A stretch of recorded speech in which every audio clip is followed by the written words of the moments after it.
Hello दोस्तों, finally इस video में देखेंगे क्लास 12 के केमिस्ट्री का VVI सब्जेक्टिव क्वेश्चन जो आपके फाइनल इंटर परीक्षा 2025 के लिए बहुत महत्वपूर्ण है। तो आप लोग वीडियो को पूरा लास्ट तक देखिएगा। यहाँ से आपके एग्जाम में बहुत ज्यादा क्वेश्चन रहेगा, तो आप लोग वीडियो को ज्यादा से ज्यादा शेयर कीजिएगा। देखिए, पहला क्वेश्चन कह रहा है फैराडे के विद्युत अपघटन का प्रथम नियम लिखे। यह क्वेश्चन आपके एग्जाम के लिए एकदम VVI क्वेश्चन है। हमेशा आपके एग्जाम में क्वेश्चन पूछता है फैराडे के विद्युत अपघटन का प्रथम नियम लिखे। तो ध्यान से आप लोग सुनिएगा। इस नियम के अनुसार किसी इलेक्ट्रोड से मुक्त किसी पदार्थ की मात्रा प्रवाहित विद्युत धारा के समानुपाती होती है। देखिए, फैराडे का जो विद्युत अपघटन का प्रथम नियम है उसके अनुसार कहता है कि किसी इलेक्ट्रोड से मुक्त किसी पदार्थ की मात्रा प्रवाहित विद्युत धारा के समानुपाती होती है। इसी को फैराडे के विद्युत अपघटन का प्रथम नियम कहते हैं। आप लोग ध्यान से एक बार और सुनिएगा। इस नियम के अनुसार किसी इलेक्ट्रोड से मुक्त किसी पदार्थ की मात्रा प्रवाहित विद्युत धारा के समानुपाती होती है। अगला क्वेश्चन आप लोग देखिएगा देखिए, 2 नंबर क्वेश्चन कर रहा है शॉटकी दोष क्या है। शॉटकी दोष क्या है? तो देखिए, इस दोष में अव्ययी कण अपने जालक बिंदु को छोड़कर गायब हो जाते हैं। इसे शॉटकी दोष कहा जाता है। देखिए, इस दोष में क्या होता है, इस दोष में अव्ययी कण होता है ना, अपने जालक बिंदु को छोड़कर गायब हो जाते हैं। इसी को शॉटकी दोष कहा जाता है। जैसे आप लोग देखिएगा, जो यहाँ पर रेड कलर वाला है, यह सबका हो गया अव्ययी कण हो गया। तो इस सबका होता है अपने स्थान से गायब हो जाता है। जैसे आप लोग यहाँ पर देखिएगा, यहाँ पर क्या हुआ, गायब हो गया है। तो इसी को हम लोग शॉटकी दोष बोलते हैं। शॉटकी दोष क्या होता है कि अव्ययी कण अपने जालक बिंदु को छोड़कर गायब हो जाते हैं। इसी को शॉटकी दोष बोला जाता है। तो इसको आप लोग याद रखिएगा। जैसे यह अव्ययी कण हो गया, जितना रेड वाला डॉट आप लोग दिख रहे हैं ना, सब अव्ययी कण हो गया। अगर ये अपने स्थान से गायब हो जाएगा, मतलब हट जाएगा, तो इसी को हम लोग शॉटकी दोष बोलते हैं। अगला क्वेश्चन आप लोग देखिएगा 3 नंबर क्वेश्चन कह रहा है फ्रैंकल दोष क्या है। फ्रैंकल दोष क्या है? देखिए, आपके एग्जाम में नई क्वेश्चन पूछता है शॉटकी दोष और फ्रैंकल दोष में अंतर लिखे। तो दोनों का आप लोग परिभाषा और एग्जाम्पल लिख दीजिएगा, तो आप लोग का पूरा नंबर मिल जाएगा। तो आप लोग दोनों परिभाषा को याद रखिएगा, शॉटकी दोष और फ्रैंकल दोष। तो आप लोग देखिए, फ्रैंकल दोष क्या है। तो इस दोष में अव्ययी कण अपने जालक बिंदु को छोड़कर अंतरकाशीय स्थान में चल जाता है। इसे फ्रैंकल दोष कहा जाता है। इस दोष में अव्ययी कण अपने जालक बिंदु को छोड़कर अंतरकाशीय स्थान में चल जाता है। इसे फ्रैंकल दोष कहा जाता है।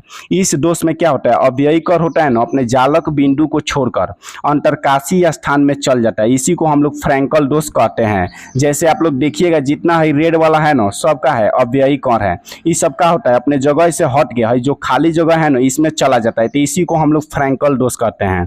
फ्रैंकल दोष में क्या होता है, अव्ययी कण अपने जगह से हट के जो रिक्त स्थान है यानी अंतरकाशीय स्थान है, इसी में चला जाता है। जैसे आप लोग रेड वाला देखिएगा ना, तो ये अपने मूल स्थान से हटकर कहाँ चला गया, ये अंतरकाशीय स्थान में। तो इसी को हम लोग फ्रैंकल दोष कहते हैं। तो इसको आप लोग याद रखिएगा। अगला क्वेश्चन कह रहे हैं 4 नंबर क्वेश्चन आप लोग देखिएगा, कॉपर के 2 अयस्क का नाम लिखिए। कॉपर के 2 अयस्क का नाम लिखना है। तो पहला आप लोग लिखिएगा कॉपर पाइराइट्स। तो देखिए, कॉपर पाइराइट्स का जो फॉर्मूला होता है CuFeS2 होता है। इसको आप लोग याद रखिएगा। दूसरा आप लोग लिखिएगा क्यूपराइट। दूसरा क्या लिखिएगा, क्यूपराइट। और क्यूपराइट का जो सूत्र होता है Cu2O होता है। क्या होता है, Cu2O।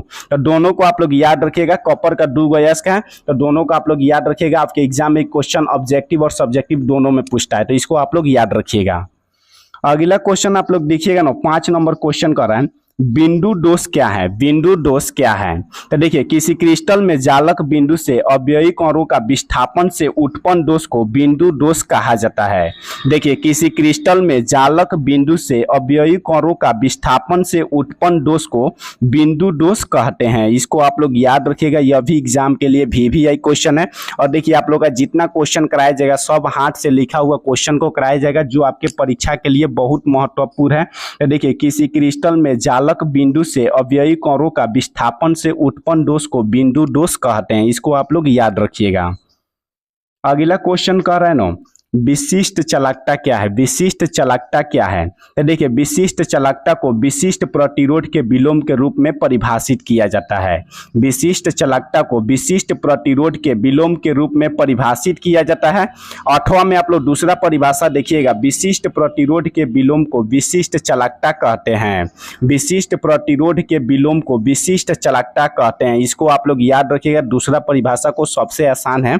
विशिष्ट प्रतिरोध के विलोम मतलब उल्टा। विशिष्ट प्रतिरोध के विलोम को विशिष्ट चालकता कहते हैं, इसको आप लोग याद रखिएगा। अगला क्वेश्चन कह रहा है ना, एनिलीन HCl में घुलनशील होता है क्यों? एनिलीन है या HCl में घुलनशील होता है क्यों? तो देखिए एनिलीन क्षारीय प्राकृतिक होने के कारण यह अम्ल HCl में घुलकर सॉल्ट बनाता है।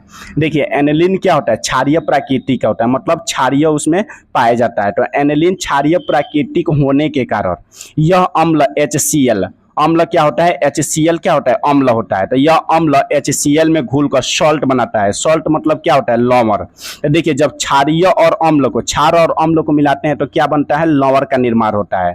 तो आप लोग इसको याद रखिएगा, एनिलीन क्षारीय प्राकृतिक होने के कारण यह अम्ल HCl में घुलकर सॉल्ट बनाता है। अगला क्वेश्चन आप लोग देखिएगा ना, आवश्यक अमीनो अम्ल से क्या समझते हैं? आवश्यक अमीनो अम्ल से क्या समझते हैं? तो देखिए आवश्यक अमीनो अम्ल वे अम्ल है जो शरीर में संश्लेषित करने में असमर्थ हो जाता है, उसे आवश्यक अमीनो अम्ल कहते हैं। आवश्यक अमीनो अम्ल वे अम्ल है जो शरीर में संश्लेषित करने में असमर्थ हो जाता है, उसी को हम लोग आवश्यक अमीनो अम्ल कहते हैं। तो आवश्यक अमीनो अम्ल को आप लोग याद रखिएगा, वे अम्ल जो शरीर में संश्लेषित करने में असमर्थ हो जाते हैं उसी को आवश्यक अमीनो अम्ल कहा जाता है। अगला क्वेश्चन आप लोग देखिएगा ना, लोहा के दो अयस्क का नाम लिखे। लोहा के दो अयस्क का नाम लिखना है। तो पहला आप लोग लिखिएगा मैग्नेटाइट और दूसरा लिखिएगा हेमेटाइट। पहला का लिखिएगा मैग्नेटाइट और दूसरा आप लोग लिखिएगा हेमेटाइट। तो देखिए मैग्नेटाइट का आप लोग सूत्र लिखिएगा Fe3O4। मैग्नेटाइट का सूत्र क्या होता है? Fe3O4। और हेमेटाइट का क्या होता है? तो Fe2O3। हेमेटाइट का क्या होता है? Fe2O3। देखिए आप लोग का केमिस्ट्री का 120 को टोटल क्वेश्चन कराएंगे और आप लोग को गारंटी दे रहे हैं आपके परीक्षा में जितना प्रश्न आएगा ना सभी प्रश्न यहीं से रहेंगे। तो आप लोग वीडियो को ज़्यादा से ज़्यादा शेयर कीजिएगा और चैनल को आप लोग अभी सब्सक्राइब कर लीजिए।